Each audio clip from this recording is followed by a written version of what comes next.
रक्षा मंत्री राजनाथ सिंह ने रोहतक में विजय संकल्प रैली में की शिरकत। कहा, भारत अब कमजोर नहीं, दुनिया कान खोलकर सुनती है। 2047 तक भारत बनेगा विकसित। रोचक हुआ रायबरेली और अमेठी का रण। रायबरेली सीट से राहुल गांधी ने भरा नामांकन तो अमेठी से किशोरी लाल शर्मा ने दाखिल किया पर्चा। स्मृति ईरानी ने साधा राहुल गांधी पर निशाना। कहा, हार के डर से अपने प्रॉक्सी उम्मीदवार को चुनाव मैदान में उतारा। छठे चरण के मतदान के लिए हरियाणा में अब तक 90 से अधिक नामांकन पत्र दाखिल। रोहतक से भाजपा के अरविंद शर्मा, महेंद्रगढ़ भिवानी से कांग्रेस प्रत्याशी रावदान सिंह और गुरुग्राम से राज बब्बर ने किया नॉमिनेशन। विश्व प्रेस दिवस के उपलक्ष्य में आज भिवानी के मीडिया सेंटर में प्रेस संबंधित कानूनी जागरूकता सेमिनार का आयोजन किया गया। पत्रकारों ने किए अपने अनुभव साझे।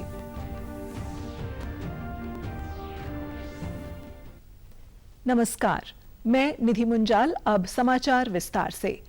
प्रदेश में अब मतदान के लिए 1 महीने से भी कम का समय रह गया है, तो आइए सबसे पहले नजर डालते हैं तापमान के साथ बढ़ रही देश व प्रदेश की चुनावी हलचल पर।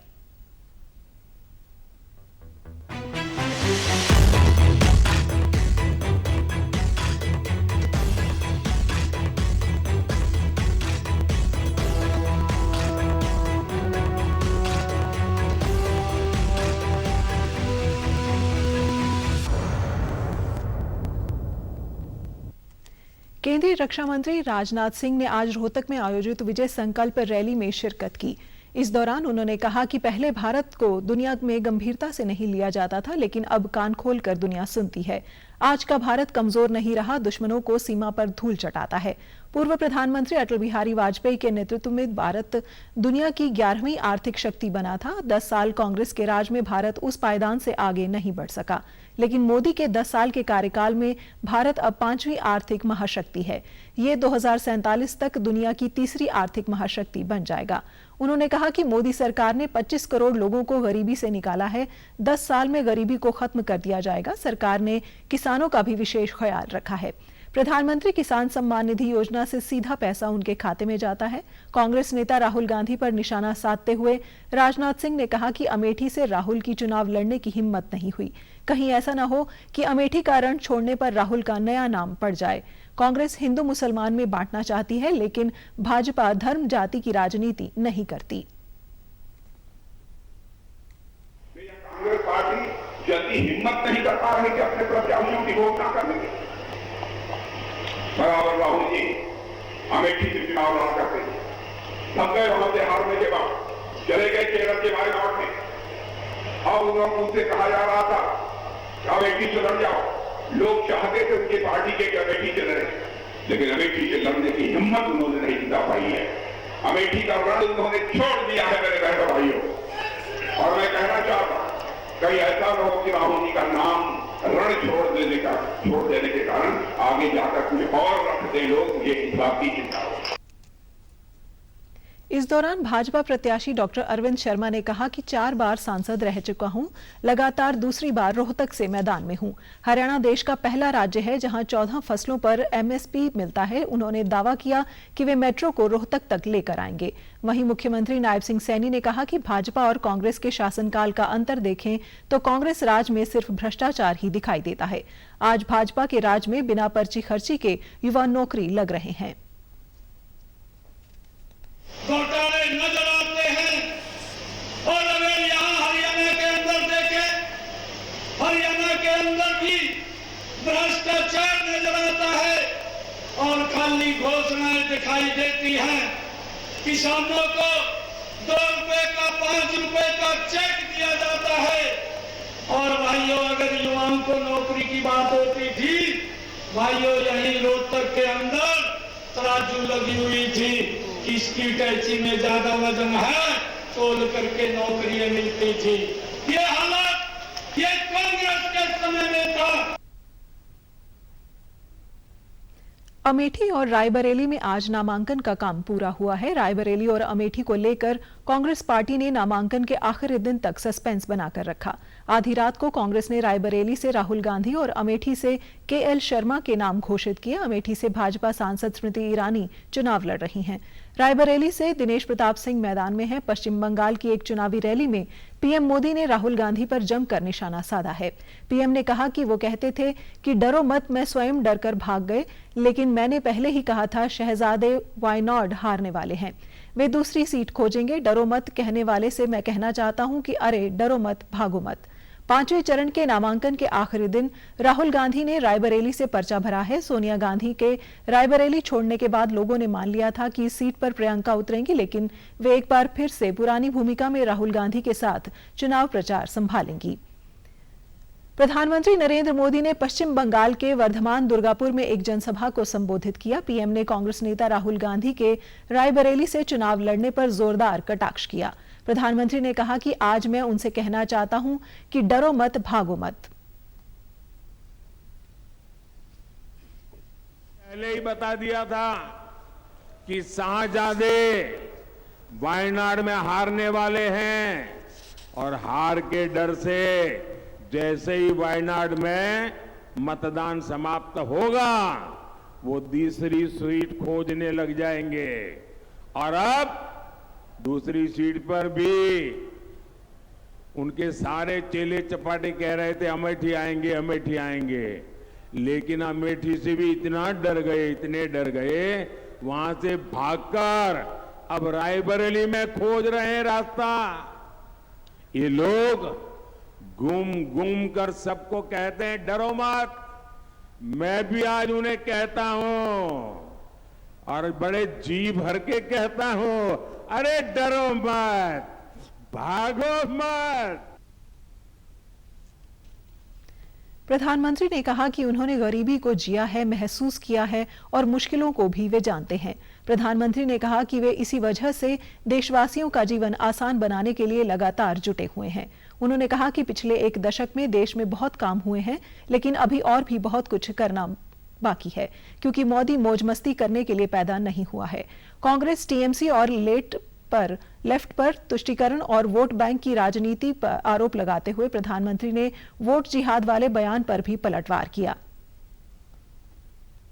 खुलेआम अब वोट जिहाद की सार्वजनिक माइक पर घोषणा कर रहे हैं। इसलिए वोट जिहाद की इस अपील पर कांग्रेस का शाही परिवार चुप है। कांग्रेस हो, लेफ्ट हो, टीएमसी हो, ये इंडी अलायंस के जो भी चट्टे बट्टे हैं, सारे के सारे वोट जिहाद से सहमत है। प्रधानमंत्री नरेंद्र मोदी ने टीवी 9 ग्रुप को एक इंटरव्यू दिया और इंटरव्यू में तमाम सवालों के जवाब जनता के सामने रखे। विपक्ष के संविधान बदलने के आरोप पर उन्होंने कहा कि जो पार्टी कांग्रेस पार्टी के संविधान की पवित्रता को नहीं मानती, वो पार्टी देश के संविधान को कैसे मानेगी। इतिहास देख लीजिए साहब, जो पार्टी कांग्रेस पार्टी के संविधान में की पवित्रता को नहीं मानती है, वो पार्टी देश के संविधान को कैसे मानेगी। कांग्रेस पार्टी के संविधान की पवित्रता को नष्ट करने का काम इस परिवार ने किया है। उन्होंने उधर विपक्ष की ओर से उन पर व्यक्तिगत हमलों के सवाल पर प्रधानमंत्री ने कहा कि डिक्शनरी की सभी गालियां खत्म हो गई हैं। साथ ही उन्होंने कहा कि वो शिव और शक्ति के उपासक हैं, तो अमृत की रक्षा के लिए विष तो पीना ही पड़ेगा।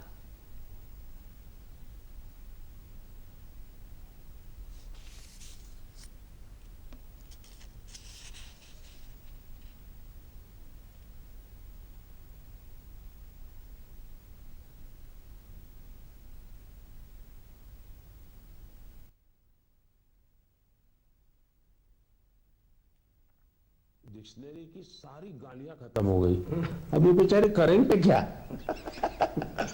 तो अब उनको कोई रिसर्च टीम बनानी पड़ेगी कि भाई मोदी के लिए कोई नई गालियां खोजो, क्योंकि सारी डिक्शनरी उन्होंने एक प्रकार से मुझे गालियां देने के लिए इस्तेमाल कर ली है। परमात्मा में श्रद्धा रखने वाला भी व्यक्ति हूं, मैं शिव का भी उपासक हूं, शक्ति का भी उपासक हूं, और शिव ने तो विष पीना सिखाया है। अगर मुझे अमृत की हिफाजत करनी है तो विष पीना है, और तो मेरे जिम्मे आया है तो मैं करूंगा। हरियाणा के मुख्य निर्वाचन अधिकारी अनुराग अग्रवाल ने कहा कि चुनाव रैलियों के लिए राजनीतिक पार्टियों व उनके उम्मीदवारों को स्कूल व कॉलेजों के खेल के मैदान का उपयोग करने की अनुमति नहीं होगी। उन्होंने स्पष्ट किया कि हरियाणा व पंजाब को छोड़कर अन्य प्रदेशों व केंद्र शासित प्रदेशों में स्कूल प्रबंधन की अनुमति से खेल मैदान उपयोग किया जा सकेगा। पंजाब एवं हरियाणा उच्च न्यायालय द्वारा इस मुद्दे पर व्यक्त निषेध लगा रखा है। चुनाव प्रचार के दौरान जाति, धर्म, समुदाय के आधार पर मतदाताओं की भावनाओं को प्रभावित नहीं किया जाएगा। इस दौरान किसी मंदिर, मस्जिद, चर्च, गुरुद्वारा या अन्य धार्मिक स्थल का चुनाव प्रचार के लिए प्रयोग नहीं किया जा सकेगा। छठे चरण में हरियाणा में 25 मई को होने वाले लोकसभा चुनावों में मतदान प्रतिशत बढ़ाने के उद्देश्य से मुख्य निर्वाचन अधिकारी कार्यालय द्वारा एक नई पहल की गई है। इसके तहत स्कूली बच्चों को जोड़ा गया है और उन्हें नकद इनाम से पुरस्कृत किया जाएगा। इसके लिए आयोग के पोर्टल पर एक लिंक विकसित किया गया है जो मतदान के लिए प्रातः 7 बजे मतदान के साथ ही सेल्फी अपलोड करने के लिए खुल जाएगा। इस पर रात 8 बजे तक सेल्फी अपलोड की जा सकेगी। इस पहल के तहत बच्चों द्वारा इस बार अपने अभिभावकों को मतदान के लिए प्रेरित किया जाएगा और वोट के बाद परिवार के मतदाताओं की उंगली पर लगी नीली स्याही के साथ सेल्फी अपलोड करनी होगी। जिला स्तर पर ड्रॉ के माध्यम से प्रथम, द्वितीय व तृतीय विजेताओं को क्रमशः 10,000, 5,000 और 2,500 रुपए का नकद इनाम दिया जाएगा। इस पहल के तहत जिले के जिस स्कूल के विद्यार्थी सबसे अधिक सेल्फी अपलोड करेंगे उस स्कूल को भी 25,000 रुपए का विशेष पुरस्कार दिया जाएगा। मुख्य निर्वाचन अधिकारी अनुराग अग्रवाल ने कहा कि इस पहल का उद्देश्य न केवल इस बार मतदान प्रतिशत बढ़ाना है, बल्कि स्कूली बच्चे जो भावी मतदाता बनेंगे उन्हें अभी से मतदान अधिकारों के प्रति सजग करना है। भाजपा ने हरियाणा में लोकसभा चुनाव के लिए 40 स्टार प्रचारकों की सूची जारी कर दी है। इसमें प्रधानमंत्री नरेंद्र मोदी, गृह मंत्री अमित शाह, पार्टी के राष्ट्रीय अध्यक्ष जेपी नड्डा और प्रदेश के कई दिग्गज नेताओं को शामिल किया गया है। स्टार प्रचारकों में केंद्रीय मंत्री राजनाथ सिंह, नितिन गडकरी, अनुराग ठाकुर, स्मृति ईरानी के अलावा 5 राज्यों के मुख्यमंत्री, यूपी से योगी आदित्यनाथ, उत्तराखंड से पुष्कर सिंह धामी, राजस्थान से भजनलाल वर्मा, एमपी से मोहन यादव और नायब सिंह सैनी को शामिल किया गया है। प्रदेश से पूर्व सीएम मनोहर लाल, पूर्व गृह मंत्री अनिल विज, पूर्व प्रदेश अध्यक्ष ओपी धनखड़, सुभाष बराला, रामविलास शर्मा, कुलदीप बिश्नोई, सुनीता दुग्गल और सतीश पूनिया सहित कई नेता शामिल हैं। इनके अलावा प्रदेश सरकार के कैबिनेट मंत्री कंवरपाल गुर्जर, मूलचंद शर्मा, जेपी दलाल, बनवारी लाल, सुभाष सुधा, सीमा त्रिखा और बिशंबर बाल्मीकि भी शामिल हैं। भाजपा ने प्रत्याशियों को भी स्टार प्रचारकों में रखा है, जिनमें राव इंद्रजीत सिंह, अशोक तंवर और नवीन जिंदल का नाम भी प्रमुख है।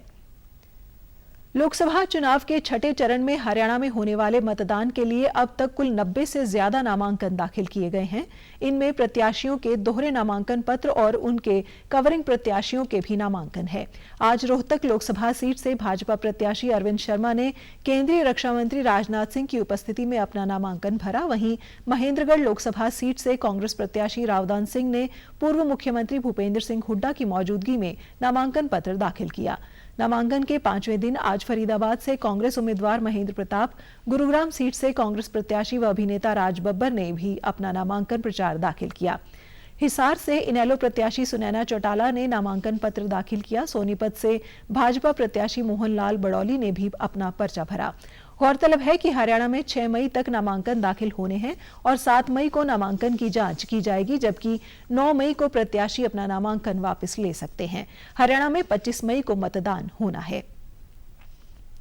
फरीदाबाद लोकसभा क्षेत्र से कांग्रेस के प्रत्याशी महेंद्र प्रताप ने आज अपना पर्चा दाखिल किया। इस मौके पर उन्हें के साथ प्रदेश अध्यक्ष उदयभान मौजूद रहे। इस मौके पर उनके साथ कांग्रेस के कई पूर्व विधायक भी शामिल रहे। वहीं पलवल से जेजेपी छोड़कर कांग्रेस के समर्थन में उतरे दिग्गज नेता हर्ष कुमार भी मौजूद रहे और दावा किया कि वे 6 लाख वोटों से जीतेंगे। पर्चा दाखिल करने के बाद सेक्टर 12 के ग्राउंड में लोकसभा की तमाम 9 विधानसभा की संयुक्त रैली भी की गई, जिसमें भारी संख्या में लोग शामिल हुए।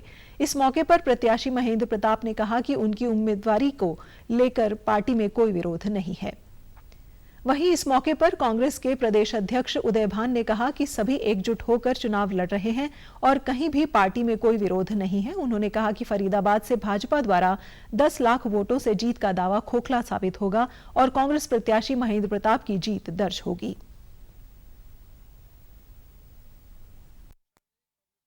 बहुमत से जीतने जा रही है।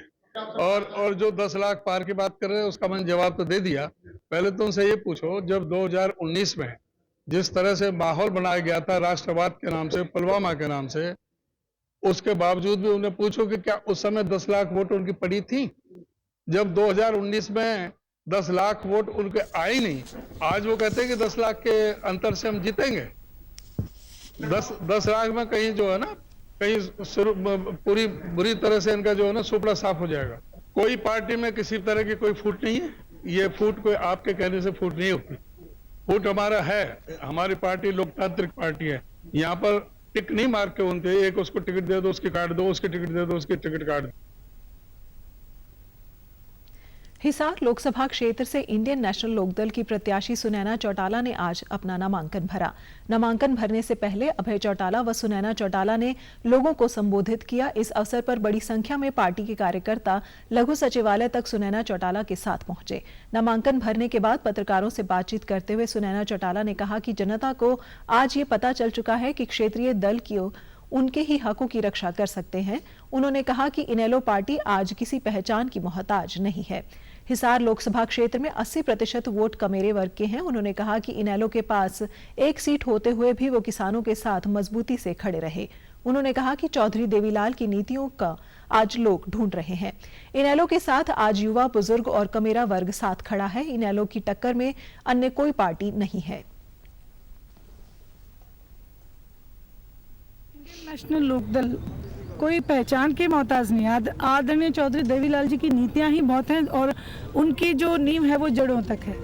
वहीं बात अगर आप कह रहे हो सिंबल की, तो पिछले चुनाव में जो धोखा लोगों के साथ हुआ, आप देखेंगे जो 87 का इतिहास था वो हरियाणा प्रदेश में दोहराया जाएगा। हिसार में, हिसार पूरे लोकसभा क्षेत्र में अगर आप देखेंगे नजर पसार के, तो 80% जो हमारा वोटर है वो किसान कमेरा वर्ग है। और किसान कमेरे वर्ग को इस बात की समझ आ चुकी है कि पूरे हिंदुस्तान में 4200 से ज़्यादा MLA MP होते हुए भी ये जो मौजूदा दल हैं, जो मौजूदा पार्टियों के जो कैंडिडेट्स हैं, इनके भी तो थे MLA MPs थे, लेकिन किसी ने इस्तीफा नहीं दिया। इंडियन नेशनल लोकदल के पास एकमात्र सीट थी और एकमात्र सीट से वो अपने लोगों को मजबूती प्रदान करने के लिए उनके साथ खड़े थे। हरियाणा के पूर्व डिप्टी सीएम दुष्यंत चौटाला को एक बार फिर से विरोध का सामना करना पड़ा। भिवानी में दुष्यंत चौटाला को उस समय विरोध का सामना करना पड़ा जब वो अपनी मां के लिए वोट मांगने बवानीखेड़ा हलके के गांवों का दौरा कर रहे थे। इस दौरान जिला के सबसे बड़े गांव धनाना में उनका जोरदार स्वागत हुआ, लेकिन बड़ेसरा में 5 से 7 युवकों ने काले झंडे दिखाए। अपने दौरे के दौरान दुष्यंत ने दावा किया कि नैना चौटाला रिकॉर्ड मतों से जीतकर हिसार की पहली महिला सांसद बनेंगी। इससे पहले पूर्व डिप्टी सीएम दुष्यंत चौटाला ने मीडिया से बातचीत में कहा कि हिसार लोकसभा के लोगों में 2014 से भी ज्यादा जोश और उत्साह है। बहुत अच्छा रिस्पांस मिल रहा है और मैं मानता हूं कि 2014 से भी ज्यादा जोश लोगों के अंदर है। एक नया रिकॉर्ड हिसार लोकसभा क्षेत्र के अंदर जननायक जनता पार्टी बनाएगी और श्रीमती नैना चौटाला जी को पहली हिसार की महिला सांसद बनाकर पार्लियामेंट में भेजने का काम करेगी। जिस तरीके से मैं मानता उत्साह है आज खास तौर पर महिलाओं में, ये दिखता है कि नारी शक्ति 50% हिस्सेदारी के लिए तैयारी करता है। हरियाणा को हरियाणा की आवाज देने के लिए आज मतदान होगा और मतदान ये होगा कि ऐसा सांसद चुनकर भेजे जो बोले पार्लियामेंट में जाकर। ऐसे गूंगे बहरे लोग नहीं जो 5 साल केवल मात्र अपनी तनख्वाह लेने के लिए दिल्ली जाकर बैठ जाते। आज दोबारा हिसार को अपना वही सांसद का स्वरूप चाहिए जो 2014 से 19 तक। श्रीमती नैना चौटाला जी के प्रति जो जनता का जोश और उत्साह है वो दिखाता है कि परिवर्तन के अंदर जनता ने मन बना लिया उनका साथ देने का, और अब वोट की चोट के साथ जनता ये जवाब भी देगी और श्रीमती नैना चौटाला जी को भी। फरीदाबाद लोकसभा क्षेत्र से प्रत्याशी कृष्णपाल गुर्जर ने आज पलवल में लोकसभा चुनाव कार्यालय का उद्घाटन किया। इस अवसर पर विधायक दीपक मंगला, जिला अध्यक्ष चरण सिंह तेवतिया सहित पार्टी के पदाधिकारी एवं कार्यकर्ता मौजूद थे। इस दौरान कृष्णपाल गुर्जर ने कहा कि वर्ष 2014 में देश में भाजपा की पूर्ण बहुमत के साथ सरकार बनी और भाजपा ने घोषणा पत्र में आम जनता से जो वादे किए उन्हें पूरा किया। उन्होंने कहा कि भाजपा ने राष्ट्रीय हितों को सर्वोच्च प्राथमिकता दी। प्रधानमंत्री नरेंद्र मोदी ने राष्ट्रीय सुरक्षा नीति बनाने का कार्य किया। आप देख रहे हैं भारी संख्या में कार्यकर्ता यहाँ पर उपस्थित हुए हैं और सब कार्यकर्ताओं में जोर से उत्साह है और ये ठान लिया है भारतीय जनता पार्टी के कार्यकर्ताओं ने इस बार लोकसभा में तो बड़ी जीत होगी पलवल विधानसभा में भी पिछले से बड़ी जीत इस बार यहाँ पे। ये चुनाव जनता का चुनाव है, इसमें 24 लाख मतदाता वोट डालेंगे, तो इसलिए कौन किसके साथ है कोई महत्वपूर्ण नहीं। महत्वपूर्ण यह है कि लोग कहाँ हैं। आज लोग भारतीय जनता पार्टी और मोदी जी में उनका भरोसा लगातार बढ़ रहा है। गुर्जर ने कहा कि कांग्रेस की सरकार में नौकरियों के नाम पर सिफारिश और रिश्वत ली जाती थी। कांग्रेस के कार्यकाल में 1 लाख नौकरियां देने का कार्य किया, जबकि भाजपा ने बिना पर्ची और बिना खर्ची के युवाओं को नौकरी देने का कार्य किया। हमारे पास गर्व करने के लिए नेतृत्व है और बताने के लिए विकास कार्य है। उनके पास न गर्व करने के लिए नेतृत्व है, न बताने के लिए कोई विकास है। इसलिए वो अपनी चिंता करें। हमारे पास तो अपना भी बहुत कुछ है, लेकिन और मोदी जैसा लीडर आज देश में नहीं दुनिया में, इसलिए हमको अपने नेता पर गर्व है। उसके नाम पर वोट मांग पर भी हमको गर्व है। कांग्रेस के बाद बहुजन समाज पार्टी ने भी करनाल से अपना प्रत्याशी घोषित कर दिया है। बसपा ने इंद्रजीत सिंह जलमाना को मैदान में उतारा है। यहां पर भाजपा से मनोहर लाल चुनाव लड़ रहे हैं। बसपा प्रत्याशी के समर्थन में 10 मई के बाद बसपा प्रमुख मायावती करनाल में एक रैली को संबोधित करेंगी। इस दौरान मीडिया से बातचीत में इंद्रजीत सिंह ने बताया कि हमारा किसी राजनीतिक पार्टी से नहीं बल्कि जनता से गठबंधन है। उन्होंने कहा कि वे किसान के बेटे हैं और उनके साथ गरीब किसान, युवा, व्यापारियों, मजदूर और कर्मचारियों का आशीर्वाद है। कहा कि आज सबसे बड़ी समस्या युवाओं के सामने बेरोजगारी की है, जिससे परेशान होकर वे विदेशों की ओर जा रहे हैं और उन्हें वापस लाने के लिए यहां पर रोजगार खड़ा करना होगा। हर एक बात का वोट के रूप में ये किसान वर्ग बदला लेगा और 25 तारीख को एक एक मत जो है उनके खिलाफ करके और उनकी जमानत जब्त कराने का काम करेगा। और जो कांग्रेस की हालात है, कांग्रेस में गुटबाजी बहुत ज्यादा है। एक साथ एक गुट को टिकट मिली है और जो दूसरे 2-3 गुट है, आपने कल जब कांग्रेस का कैंडिडेट नामांकन भरने गया तो उसके साथ भी कोई भी जो बड़ा नेता था दूसरी पार्टी का, वो नॉमिनेशन भरवाने के लिए नहीं गया। तो वो उनकी जो अपनी कला है, तो वो जो उनकी कला कलेश है, उसकी वजह से उसके साथी ही उसको हरा देंगे। और बारी कैंडिडेटों से करनाल लोकसभा के साथी बहुत परेशान है बड़े लंबे समय से, तो इस बार वो बारी कैंडिडेट को अपनाने नहीं लगे।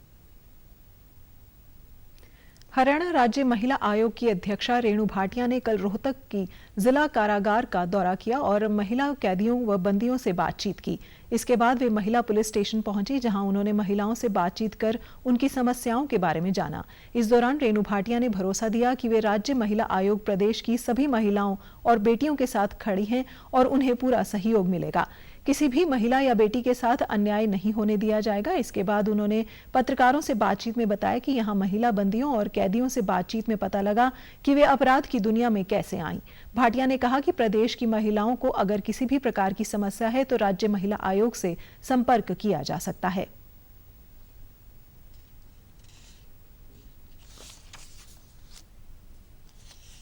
हमने प्रयास किया उन बेटियों को, महिलाओं को काउंसिल करने का, उनके साथ बातचीत करने का, थोड़ा फ्रेंडली माहौल बनाकर। मैं अगर 35 साल की महिला को समझाती हूँ या 30 साल के पुरुष को समझाती हूँ तो वो समझ उतनी जल्दी उनको नहीं आएगी हमारी बात की। उनको हमारा समझाना, काउंसिल करना भाषण लगता है और वेस्ट ऑफ टाइम लगता है। लेकिन यही बात अगर मैं आपकी 15 साल की बच्चियों को समझाती हूँ, 20 साल की बच्चियों को समझाती हूँ, तो वो आज हमारी बात सुनकर 1 या 2 साल में उसके ऊपर अमल करने लगते हैं। इसलिए क्राइम रेट आज जितना है वो आने वाले 3 सालों में ऐसी समझ से थोड़ा कम होगा कि अगर मैं किसी जगह पर 100 बच्चियों को समझाती हूँ और उसमें से 10 भी बच्चियां समझ जाती हैं तो क्राइम रेट बहुत कम होगा। जल जीवन मिशन के अंतर्गत आज जन स्वास्थ्य अभियांत्रिकी विभाग के ग्रामीण ट्यूबवेल ऑपरेटरों को सीवरेज ट्रीटमेंट प्लांट का दौरा करके पानी को शुद्ध करने की तकनीक के बारे में जानकारी दी गई।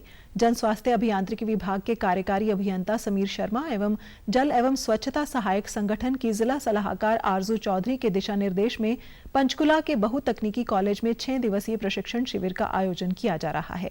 प्रशिक्षण के चौथे दिन कर्मचारियों को सीवरेज ट्रीटमेंट प्लांट का दौरा करवाया गया। इस अवसर पर जिला सलाहकार ने सभी कर्मचारियों के साथ ग्रामीणों को पानी की बचत करने व भविष्य में जल संकट के बारे में जागरूक किया। खंड मोरनी के बीआरसी सुभाष चंद्र ने उपस्थित जनसमूह को पानी की शुद्धता और इसमें मौजूद तत्वों की जानकारी दी। उन्होंने कहा कि शुद्ध पानी ही हमारे जीवन के लिए वरदान है। खंड रायपुर रानी से बीआरसी पाल सिंह ने पानी के घटते स्तर पर और पानी के महत्व के बारे में जानकारी दी। विश्व प्रेस दिवस के उपलक्ष्य में आज भिवानी के मीडिया सेंटर में प्रेस संबंधित कानूनी जागरूकता सेमिनार का आयोजन किया गया। सेमिनार में जिला विधिक सेवा प्राधिकरण के सचिव एवं भिवानी के सीजेएम कपिल राठी ने बतौर मुख्य अतिथि शिरकत की। कार्यक्रम में पैनल अधिवक्ता नरेंद्र मोहन शर्मा ने कहा कि भारत विविधताओं का देश होते हुए भी निरंतर उन्नति कर रहा है, जिसमें मीडिया की एक अहम भूमिका होती है। उन्होंने कहा कि संविधान के अनुच्छेद 19 में नागरिकों को अभिव्यक्ति की आजादी दी गई है, जिसमें प्रत्येक नागरिक अपने विचार प्रकट करने के लिए स्वतंत्र है। मीडिया आमजन से अलग नहीं बल्कि पहले स्थान पर है। उन्होंने कहा कि स्वतंत्र पत्रकारिता भी एक चुनौती है, लेकिन न्यायपालिका हर समय आमजन की तरह मीडिया के अधिकारों की रक्षा करती है।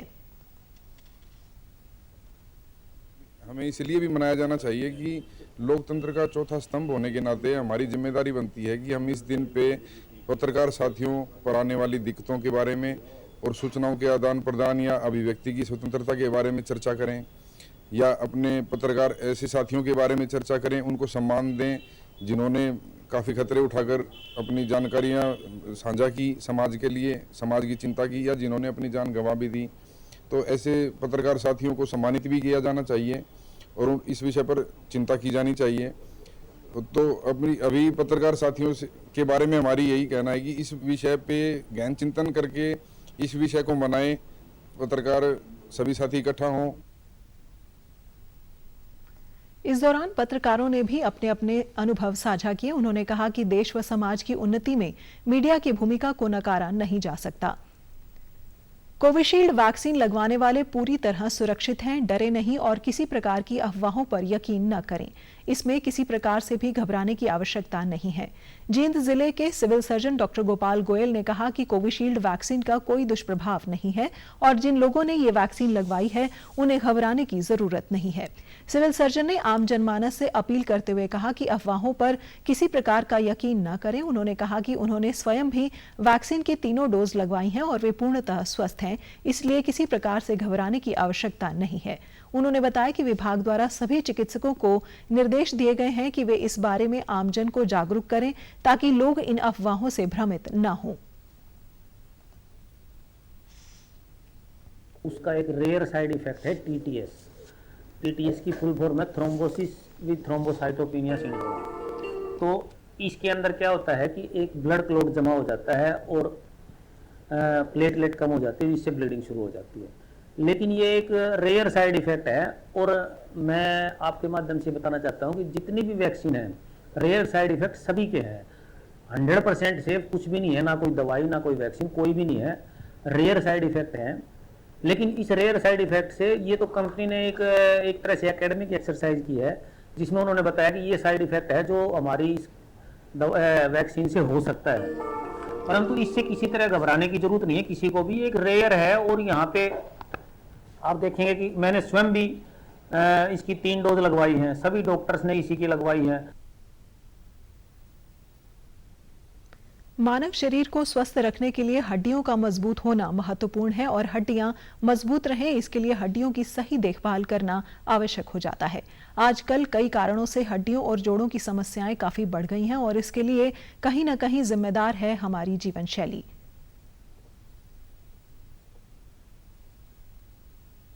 और जो टीवी और जो सेलफोन है, जिसकी वजह से हमारी फिजिकल एक्टिविटी प्रैक्टिकली निल हो गई है, सबसे मेन इंपॉर्टेंस है हमारे बोन हेल्थ को कम करने की। दूसरा हमारा जिस तरह से हम खाना खाते हैं, मोनो फीडिंग है हमारा, यानी कि एक ही तरह का खाना, जंक प्रोपोर्शंस ऑफ फूड, एक बर्गर ही खाना, पिज्जा ही खाना या सिर्फ पूरी ही खाना, वो भी ठीक नहीं है। प्रोपोर्शन हमारा बैलेंस होना चाहिए। Mixed diet is most important, not one type of food. हड्डियां हमारे शरीर के लिए कई महत्वपूर्ण कार्य करती हैं। हड्डियां हमारे शरीर को ढांचा और आकार देती हैं, चलने और क्रिया करने में सहायक होती हैं, शरीर के विभिन्न आंतरिक अंगों की सुरक्षा करती हैं, बोन मैरो को स्थान प्रदान करती हैं जिसमें रक्त कोशिका बनती है, रक्त कोशिकाओं के निर्माण में सहायक होती हैं और हड्डियां शरीर में कैल्शियम और खनिज का संग्रह करती हैं। हड्डियों का विकास बचपन से आरंभ हो जाता है और 30 वर्ष की आयु तक हड्डियों का घनत्व अधिकतम होता है। उसके बाद इनका डिजेनरेशन यानी आधा पतन शुरू हो जाता है। टेढ़े होने लगते हैं, हाथों में जो एंड्स हैं उसकी सूजन होने लगती है, हड्डियों में दर्द होने लगता है। अगर बहुत सीवियर है तो बच्चों को चलने में भी दिक्कत होती है, मांसपेशी में कमजोरी होती है। बड़ों में क्या होता है? हड्डियों में दर्द। आजकल क्या होता है, लोग एड़ी में दर्द करके आते हैं, आजकल लोग टेनिस एल्बो, गोल्फर्स एल्बो, कोनी में दर्द करके आते हैं, कमर में दर्द करके आते हैं। इधर उधर दर्द बगैर किसी कारण के, कुछ नहीं मिल रहा, सारे टेस्ट नॉर्मल है, कैल्शियम विटामिन डी की कमी हो सकती है। समाचारों में आज इतना ही। नमस्कार।